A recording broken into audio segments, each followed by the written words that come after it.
Luego, y ya comentaba Estados Unidos. Una cosa que yo estoy viendo, que no lo he escuchado por ahí, pero para mí es un poco la clave de todo, y es que Estados Unidos está ahora aplicando una tremenda política fiscal, ¿no? Que en términos anualizados, hemos pasado el primer semestre más o menos, estamos ya arrancando el segundo. Si seguimos a este ritmo, nos iríamos al 9%, 9% de déficit, ¿eh?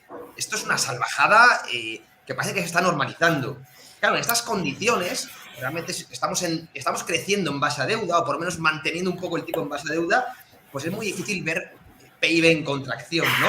Pero ¿qué pasa si por lo que sea el Estado tiene que reducir un poco el déficit, tiene que pues subir impuestos, reducir el gasto? Esto va a tener un impacto muy fuerte en la economía. Y yo creo que a estos niveles de déficit no se puede seguir, es insostenible, ¿no?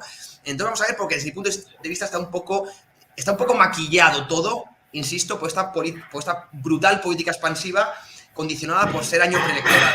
En Europa, en el año 2024, entran de nuevo las normas, digamos, de déficit, ¿no? No me equivoco, no puede superar un 3%, las que impone Bruselas, me refiero, ¿no? Por lo tanto, están empezando a remangarse un poco las mangas. Y por eso Europa está cayendo antes en este ciclo recesivo.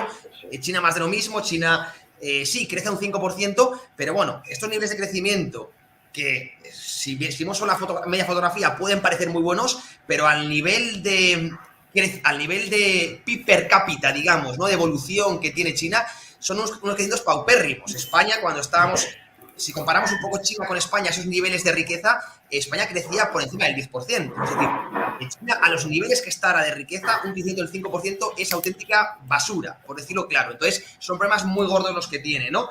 Entonces, desde mi punto de vista, esa diferencia que estamos viendo entre estas grandes regiones, ¿no? Europa, China y Estados Unidos, desde mi punto de vista está muy influenciada por la política fiscal y este tremendo déficit del gobierno americano, que aquí ya saldrás tú ahora, Diego, a que se lo puede permitir porque tiene alta demanda, etcétera, etcétera, pero desde mi punto de vista es insostenible. ¿Qué opináis? Sí, luego hay otro tema también interesante, es que, a ver, en Estados Unidos es verdad que ahí pues el gasto viene pues por parte del Estado, pero no hay, digamos, no hay crecimiento del crédito. El crédito está prácticamente congelado. Lo mencionabas tú, Diego, con el tema de las hipotecas. La mayoría de americanos están ahí pues con los tipos prácticamente al 3%, que es la media de los tipos hipotecarios de los hogares en Estados Unidos. Y claro, nadie se quiere cambiar de vivienda.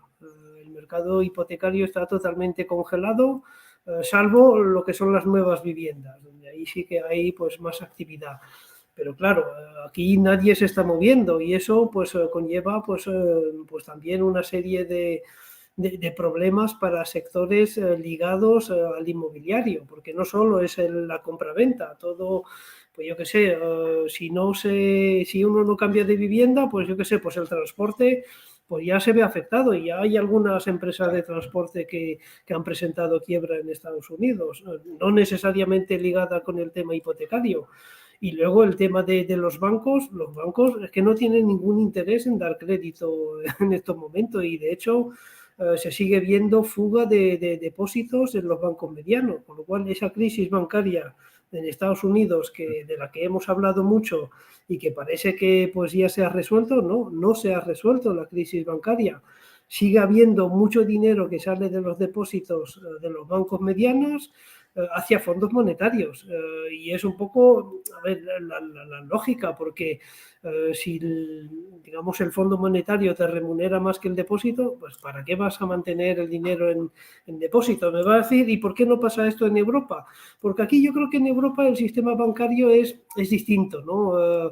La gente no se mueve tanto de depósitos a fondos monetarios como en Estados Unidos, aunque podrían hacerlo, ¿eh? No hay ningún motivo por el que pues en España o en Italia o en Francia no haya esa fuga de depósitos que estamos viendo en Estados Unidos. Pero repito, esa crisis bancaria no se ha resuelto y eso es un problema que está encima de la mesa y que tarde o temprano va a afectar tanto al consumidor como a las empresas y especialmente a las empresas pequeñas y medianas, ¿no? No estoy hablando de las grandes empresas que tienen otros medios de financiación o incluso muchas de ellas pues tienen cash de sobra para aguantar, pero hay muchas pequeñas y medianas empresas que no van a poder aguantar el hecho de que los bancos estén cerrando el grifo del crédito. Sí, lo que comentas, Fernando. Y fíjate si te coges el informe de Moody's, que habla de los últimos bancos poniendo la alerta en bancos, pero bueno, vemos la parte pública. La parte privada dice que los bancos están al límite, no pueden, ni siquiera ya pueden financiar, es decir, pueden crear préstamos porque los riesgos que correrían serían elevados. Y es más, ahora mismo tienen un problema de financiación. Estos programas, el BTFP, todo, la ventana de descuento, no son programas baratos. Esto se está viendo como lo que están cobrando por los préstamos que tienen, más la financiación con esos programas, más tener que remunerar los depósitos, los está dejando el balance bajo agua directamente. No obtienen beneficio, con lo cual no van a prestar. Se va a cerrar aún más la situación de liquidez. Y ese es el problema, lo que tú dices. La situación de la banca en Estados Unidos, y después, si quieres ya de que me contestes tú, le contesto sobre la expansión fiscal a José. Esa es la realidad. Los bancos tienen un problema ahora mismo. Y lo que tú dices, que esté entrando dinero ya en fondos de mercado monetario y estamos viendo cómo salen de los repo inversos y no van al sistema bancario, sino que van a comprar valores del Tesoro de Estados Unidos, te indica que el mercado no se fía de la salud del sistema bancario. Y un pequeño paréntesis antes de que le contestes a José. Mencionaba al principio de que bueno, había una gran diferencia entre a nivel, digamos, de mercado entre las grandes compañías y las small caps, y que por eso yo pues, no pensaba que esto era el inicio de un gran mercado alcista. Si miras el comportamiento del sector bancario digamos, en las dos últimas grandes rallies alcistas, es decir, a partir del 2003 o del 2009, el sector bancario siempre es un sector líder al principio y es normal. Sí. En una recuperación el sector bancario es prácticamente el más beneficiado, ¿no?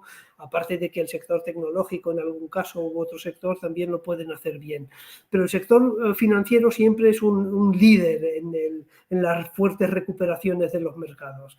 Y este no es el caso. No hemos visto desde octubre del 2022 una fuerte recuperación a nivel bursátil del sector bancario.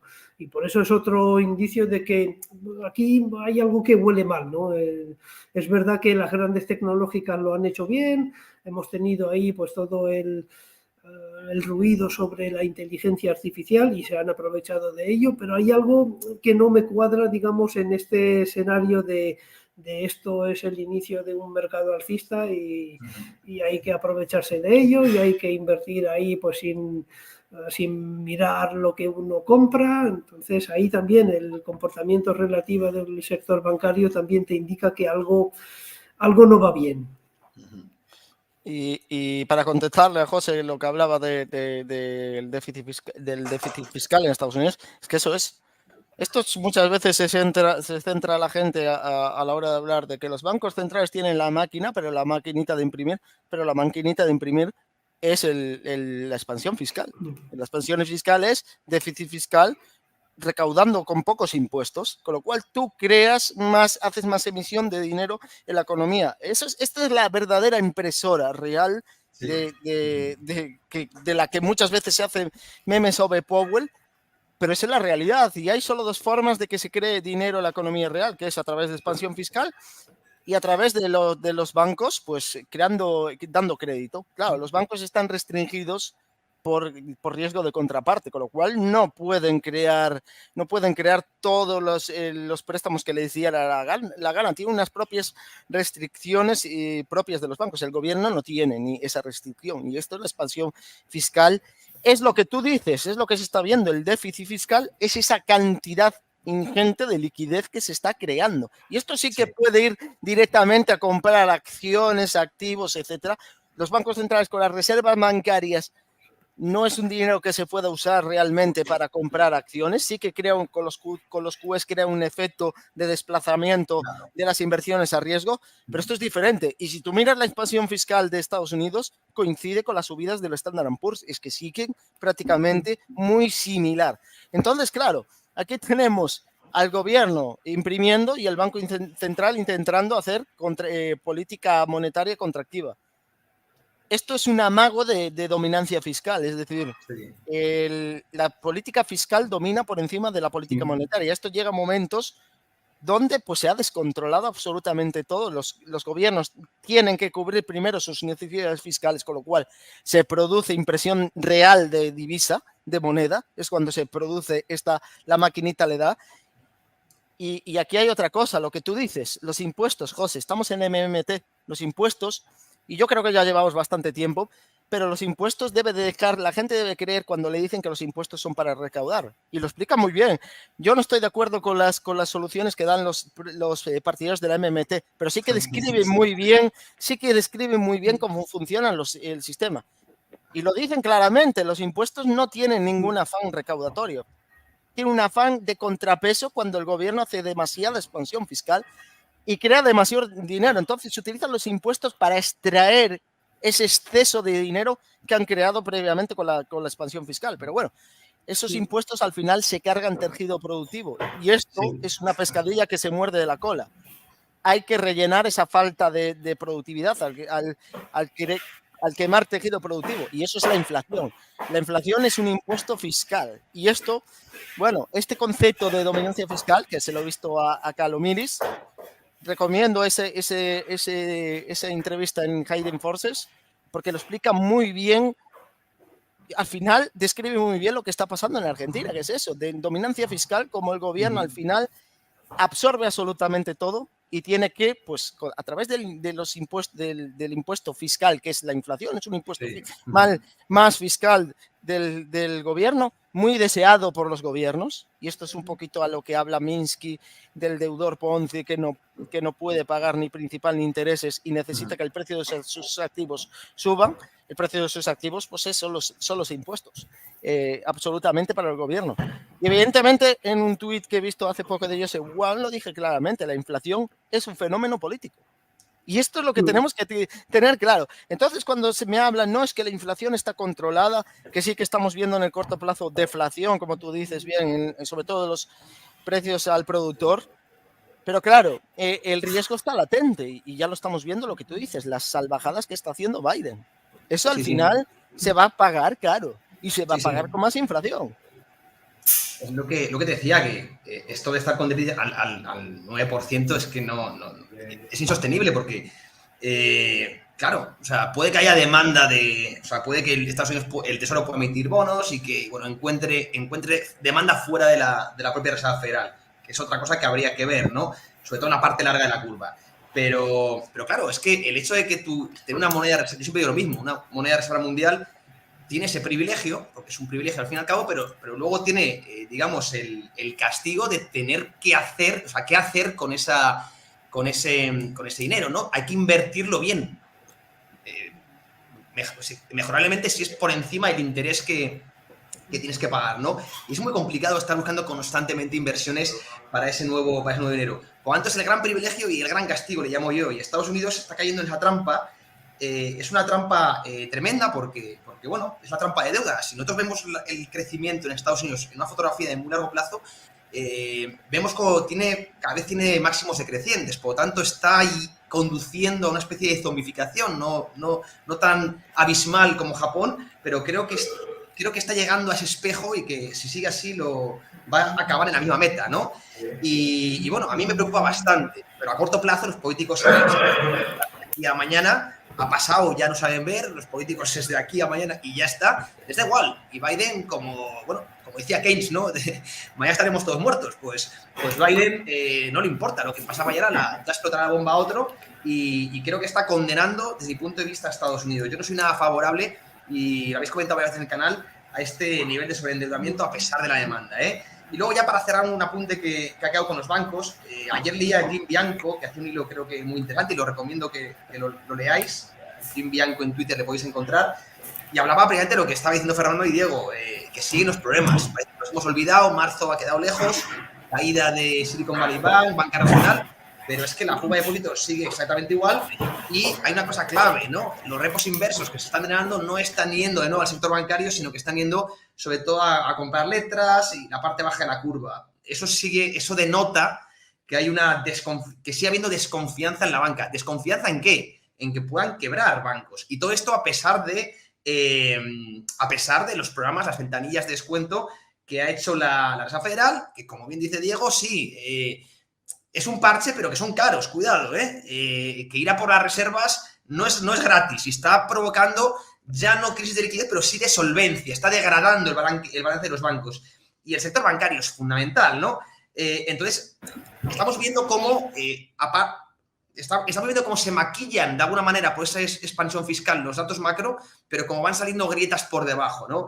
Y es algo que al final estalla siempre, ¿no? Entonces, bueno, pues no parece que tengamos ese clima aún para ser del todo optimistas, a pesar de que Estados Unidos, si a mí me ha chocado, ha esquivado la recesión, por decirlo de alguna manera, durante más tiempo de lo que yo esperaba dentro de este ciclo restrictivo, ¿no? Porque sabemos que tienen decalaje siempre en impactar los tipos de interés y sobre todo el drenaje de liquidez en la economía real, pero es que ya llevamos mucho tiempo, ¿no? Desde que iniciamos este ciclo. Sí, está siendo resistente, pero las grietas están ahí y hay que saber siempre ver debajo del coche, ¿no? Encima, ¿no? Que es cuando aparecen siempre las bombas, ¿no? Y las habéis comentado muy bien y yo también las veo y estoy bastante de acuerdo. Yo he sido uno de los que de alguna forma pues ha minusvalorado ese efecto de retardo entre las políticas monetarias y el efecto en el consumo, ¿no? Es verdad que cuando uno ve la subida de tipo de interés, la velocidad de esa subida de tipo de interés en Estados Unidos y en la zona euro, uno dice, esto va a explotar ya. Y no ha sido así. Es verdad que pues en Estados Unidos lo que comentaba, ¿no? Pues la gente, primero que pues han recibido cheques en sus buzones, ¿no? Y eso hay que decirlo también. O sea, han podido ahí pues ahorrar por lo que no está contado y claro, estamos viendo ese efecto de retardo quizás más largo de lo habitual, pero según comentan algunos economistas, pues hay que contar entre 12 y 16 meses. Bueno, pues estamos ahí ya para ver los primeros efectos de esas subidas monetarias, pero yo creo que aquí el problema ya no es tanto la subida, porque ya la hemos vivido, el problema es cuánto tiempo vamos a mantener esos tipos de interés altos, porque yo creo que primero el problema de la inflación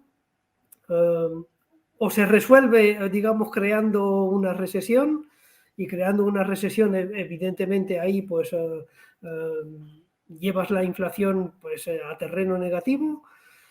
Y si no consigues reducir la inflación, tienes un problema ya pues bastante importante, ¿no? Entonces, ese tiempo, ese lapso de durante cuánto tiempo los bancos centrales van a mantener los tipos altos, porque es un poco la hoja de ruta, ¿no? Tanto de Lagarde como de Powell, de mantener los tipos altos, primero porque los niveles de inflación están muy por encima de los niveles estructurales que están esperando, del 2%.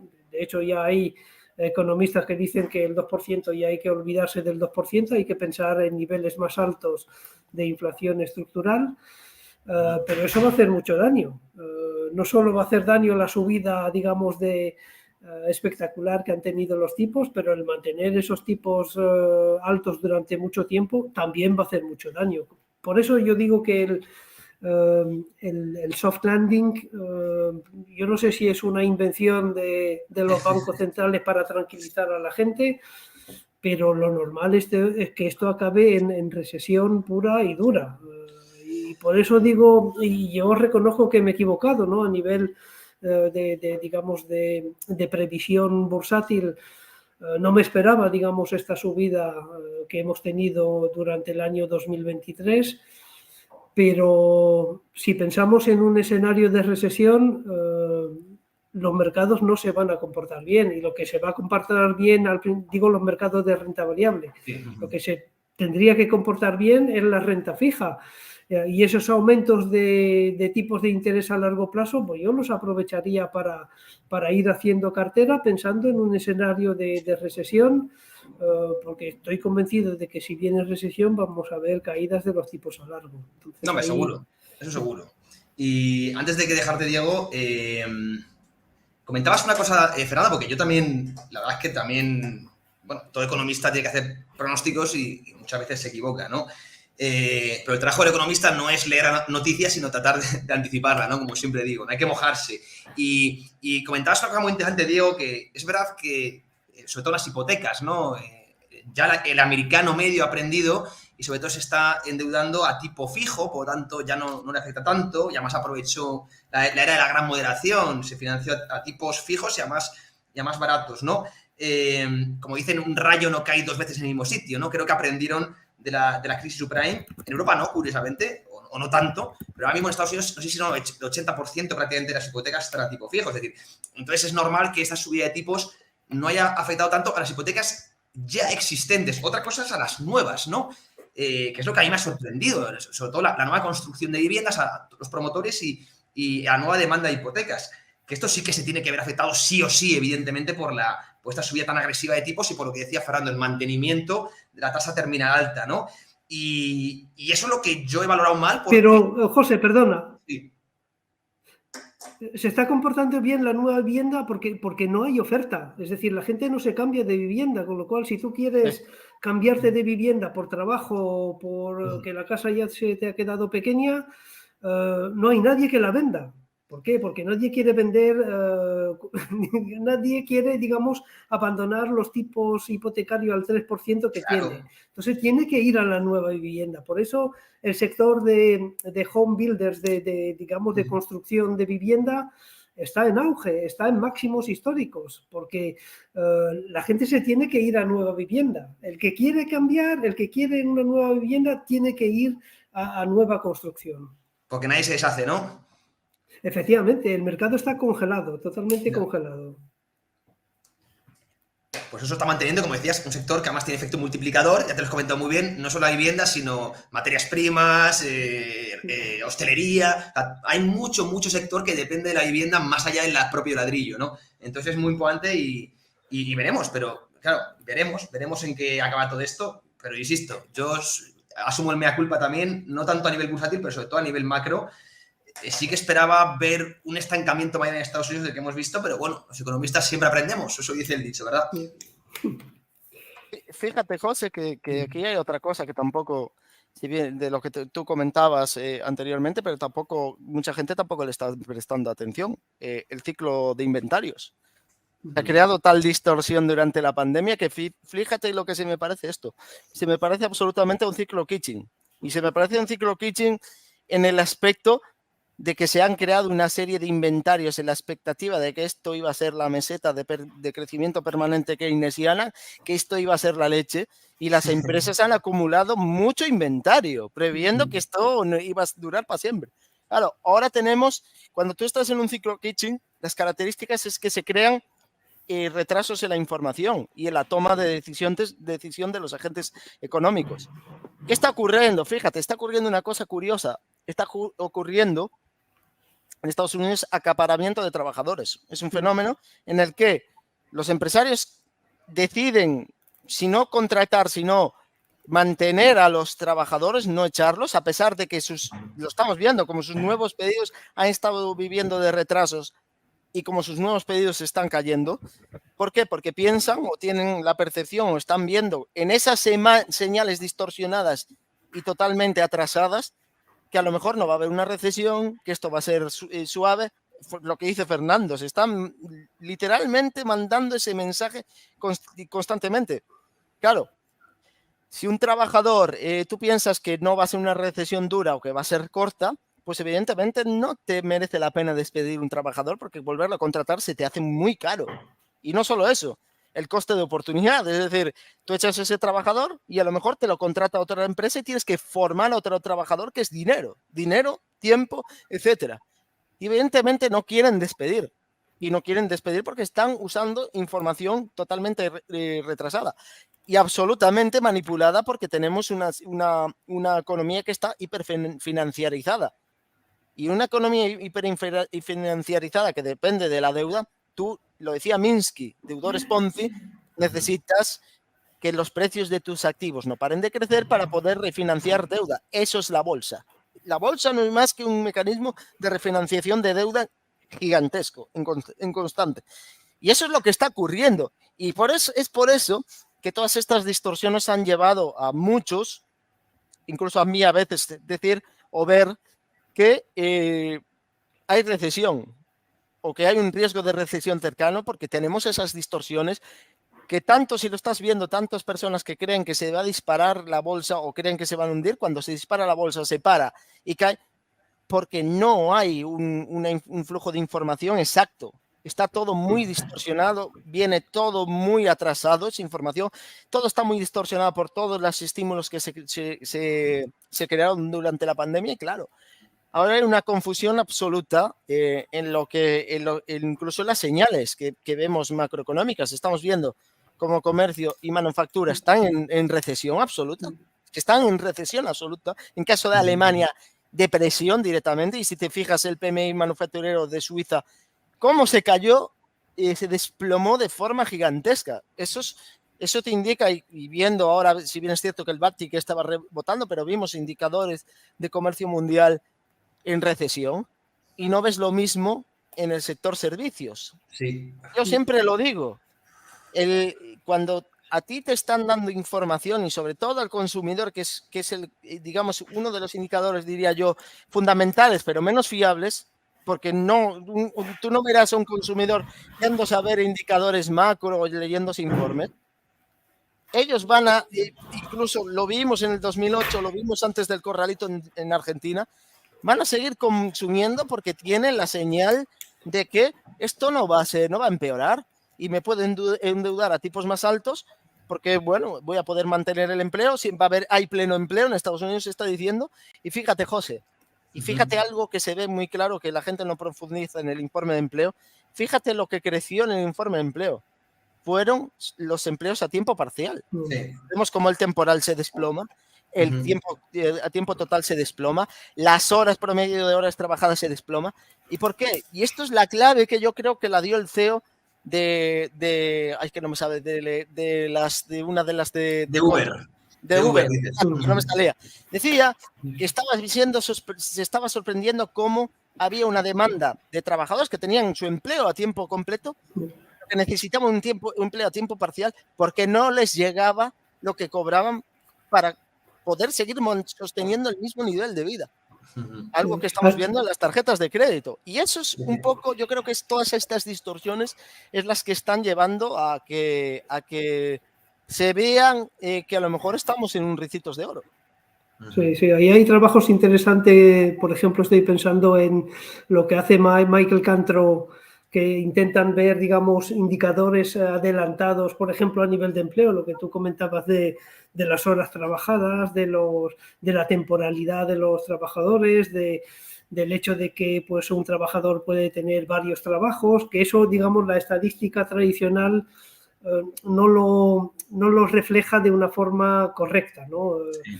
Y por eso yo creo que es verdad que ahí tenemos un poco, estamos pagando, por lo menos en Estados Unidos, el precio del COVID, ¿no? Lo que tú comentabas, de que los empresarios de momento no se atreven digamos, a llevar al paro a parte de sus trabajadores, sino lo que están haciendo es reducirle las horas, ¿no? Eso no se refleja en los datos de empleo tradicionales, pero sí que a nivel de consumo, tarde o temprano, eso va a tener un efecto, ¿no? Entonces estamos ahí jugando un poco con lo que estábamos hablando de los efectos ahí retardados, pero en algún momento, yo no sé quién decía que las quiebras, digamos, ocurren poco a poco y luego todo de golpe, pues un poco... Sí, que no es lineal, no es lineal, van poco a poco y 20, pumba, van de golpe. Pero oye, no hay que irse muy lejos, ¿eh? En España, si miramos horas trabajadas, más de lo mismo, ¿eh? Aquí sacan pecho de que va muy bien el tema del desempleo y si miramos ese, que a mí me gusta mucho, el indicador de horas trabajadas, que al fin y al cabo es lo más importante, sobre todo porque eso se traduce luego en consumo o en inversión, aquí también han caído en las últimas 2 legislaturas y viene una tendencia bajista muy preocupante, ¿eh? Entonces, no hay que ser muy lejos, ¿eh? Y hay algo que hay que mirar porque los datos de empleo, como bien comentáis, se pueden maquillar con ese tipo de cosas y lo vemos aquí y lo vemos en Estados Unidos, sí. Claro, se puede maquillar primero con el empleo público, También. que también es un foco de manipulación tremendo. Y futuros pasivos para el país, además. Hay que tener mucho cuidado con eso. Y fíjate, José, y es que no hay que irse a más. Tú coges la encuesta de establecimiento, que no dejan de ser las nóminas no agrícolas, es que la gente solo ve los números individuales, hay que ver la tendencia. ¿Qué está haciendo? Así. Se está desacelerando absolutamente, o está reduciéndose la creación de empleo. Es que cuando tú ves los resultados de las empresas, te dicen que han ganado tal, pero después la gente no se va a ver cuánto han vendido en volumen. Si tú lo escuchas al CEO de Apple diciéndote que estamos vendiendo absolutamente cada vez menos. Cada vez menos. El efecto de inflación, pues tiene ese efecto que provoca distorsión en la información, pero claro, si tú vas a ver el número de ventas, o digamos en volumen, ves cómo se caen.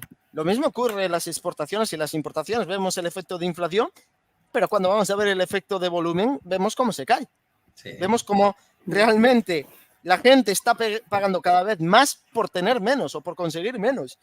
Y eso, evidentemente, tarde o temprano, porque como dice Fernando, ha habido exceso de ahorro con el tema de la expansión fiscal durante la pandemia, etcétera.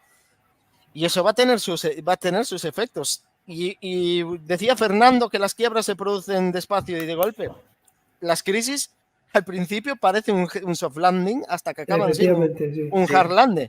Y como decía Pecatielo, sí, ya te dejo, Fernando. Como decía Pecatielo y como decía Michael Green, no pasa nada hasta que el muro de refinanciación te golpea. Cuando te golpea, va a ser implacable y no va a haber escape prácticamente. Sí, ahí un canario en la mina es lo que comentaba de las empresas de transporte, la quiebra de Yellow en Estados Unidos, que no es una empresa pequeña. Ahí claramente es verdad que ahí a lo mejor hubo, digamos, errores de gestión a nivel de la deuda o lo que sea, pero es un canario en la mina, claro, ¿no? Si ya ves empresas de transporte en quiebra, pues es que algo va mal. Sí. Yo creo que, pues, luego también veía el número de quiebras en España, que ahí estamos disparando las estadísticas europeas. Sí, no sé a qué se debe, la verdad es que tampoco he indagado mucho en el dato, pero es que si ves el gráfico de las quiebras en Europa, España ahí pues se sale del mapa. No entiendo muy bien el por qué España se está saliendo del mapa, pero no es muy tranquilizador. No. Bueno, yo creo que el mercado laboral que tenemos hace algo, ¿no?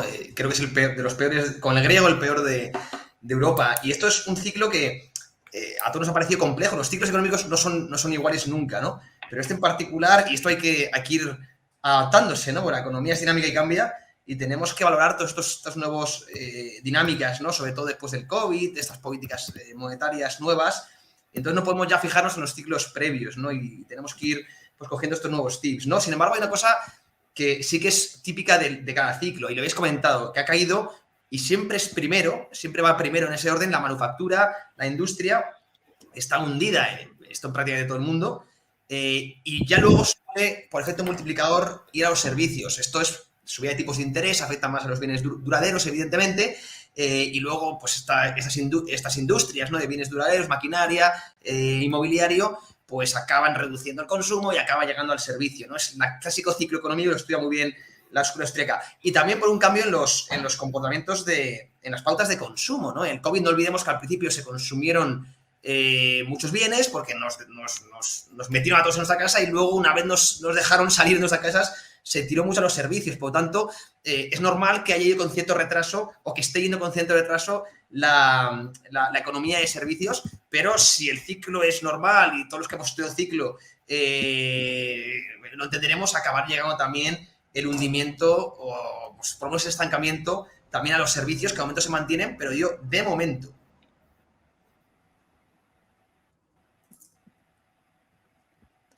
Sí, y mira, José, fíjate que hay otra cuestión que tú me hablabas de la demanda de la deuda de Estados Unidos. La cuestión es que el colateral, la importancia del colateral. Sí. Y estamos viendo que a medida que venden cuando se para o se reinvierte el sistema de reciclaje del dólar, como el precio del colateral va perdiendo calidad. Por eso es lo que ocurre. Cuando el precio del colateral va perdiendo calidad, baja de precio, pierde calidad, y eso produce otro efecto nocivo para la liquidez, que es la rehipotecación del colateral. Antes hablé de la rehipotecación de la divisa, que es el efecto multiplicador, y la rehipotecación del colateral. Con un mismo colateral puedes crear más liquidez con un mismo colateral, una especie de multiplicador de divisa, en este caso, pero con colateral. Y eso se está frenando. Y fíjate, otra cuestión que yo creo que nos está hablando. Y tiene razón Fernando, que a mí lo que me preocupa no es la subida de tipos acelerados, sino cuánto más tiempo se van a mantener estos tipos elevados.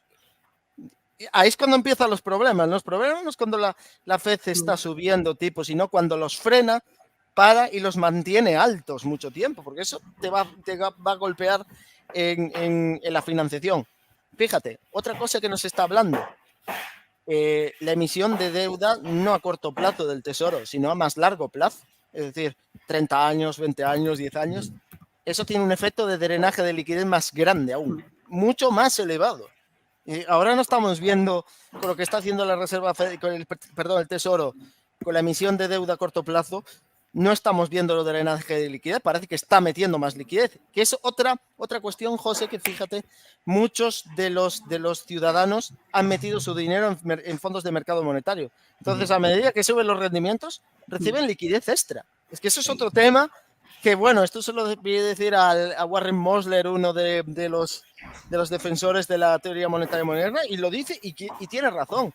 Al final, llegado a un nivel que la deuda sube tanto, y si esas deudas están en manos de ciudadanos, la subida de tipos no hace un contrapeso de la inflación, la acelera, porque a través de lo que reciben de rendimiento de los bonos del Tesoro, tienen más liquidez.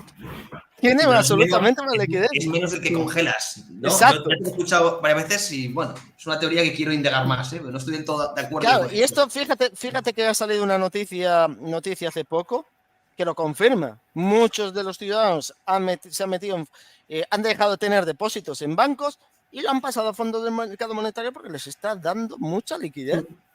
Ojito a este efecto perverso, porque evidentemente los tipos de interés pueden tener un efecto beneficioso llegado a cierto nivel de deuda, pero llegado a ciertos niveles de deuda elevada no tienen tanto efecto y pueden tener un efecto de destrucción incluso del tejido productivo. Y fíjate, José, que me desvío un poco del tema, fíjate, nadie está hablando, y esto que te comentaba de la emisión de duración de más largo plazo, esto... Estamos hablando, mucho se habla de los tipos de interés, pero el ajuste cuantitativo que nadie habla. Hasta ahora la Reserva Federal estaba haciendo un ajuste cuantitativo, pero muy leve porque no estaba vendiendo bonos del Tesoro, estaba dejándolos madurar. Sí. Ahora, si el Tesoro te empieza a vender bonos de Tesoro de larga duración con estos intereses, con este cupón que paga el bono, va a haber un drenaje de liquidez bestial. Y aparte porque van a retener ese dinero mucho más tiempo.